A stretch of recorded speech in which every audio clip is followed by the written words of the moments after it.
Christophe Giersch, ingénieur civil, expert protection incendie AAI, travaille chez SD Ingénierie.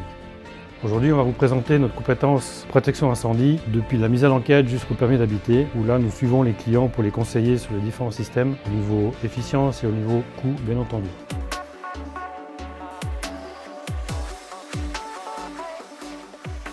Il est clair que ça commence au bureau avec les plans, où nous mettons sur ces plans-là effectivement toutes les contraintes et les solutions prévues que nous allons discuter avec le client.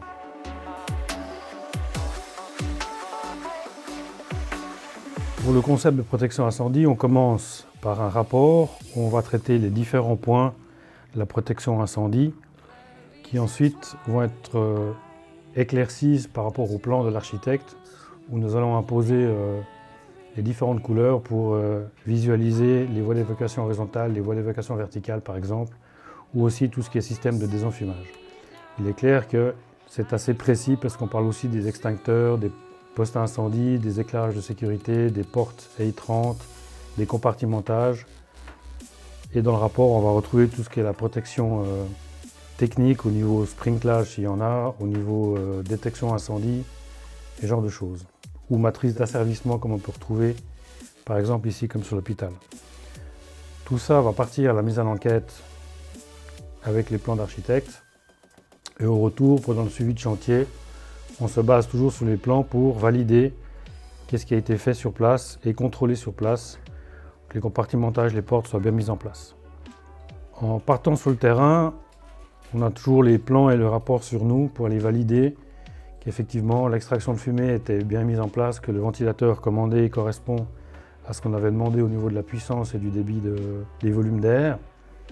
Et puis ensuite, on va pouvoir répertorier tous ces éléments dans un classeur qu'on va transmettre ensuite au maître d'ouvrage et aux autorités avec nos déclarations de conformité pour le permis d'habiter et d'exploiter. Bon, c'est le moment d'aller sur le terrain. Venez.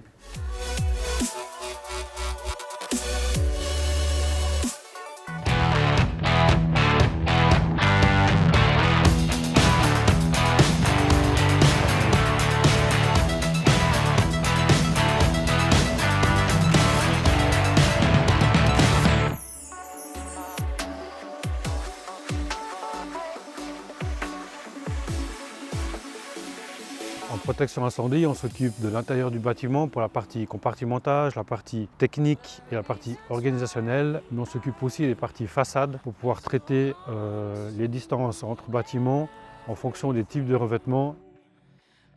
Pour chaque projet, il y a une configuration qui est différente. Et on est chaque fois confronté à différents systèmes pour ou pas mettre une évacuation de fumée et trouver le meilleur moyen au niveau économique et au niveau efficacité pour pouvoir évacuer les fumées. Soit on a des petits compartimentages, ou à ce moment-là on n'en a pas besoin, ou alors on a une certaine surface et là on hésite entre le sprinkler et l'évacuation de fumée. Et en fonction de la géométrie, si on a un sous-sol, deux sous-sols ou trois sous-sols, il est clair que les prescriptions ne sont pas exactement les mêmes, mais l'efficacité n'est pas la même non plus en fonction du type d'appareil et où on peut sortir et entrer l'air. Donc c'est des points qui sont chaque fois traités au cas par cas afin de trouver la meilleure solution et accompagner l'architecte, le maître d'ouvrage jusqu'à la fin.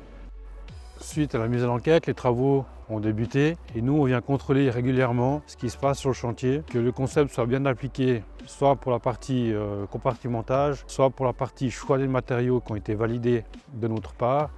Puis ensuite, la mise en place a été faite correctement, qui nous permettra de délivrer notre déclaration de conformité à la fin du chantier pour le permis d'habiter pour le client. Bien, en cas de question, n'hésitez pas à nous appeler. Merci chez SD Ingénierie.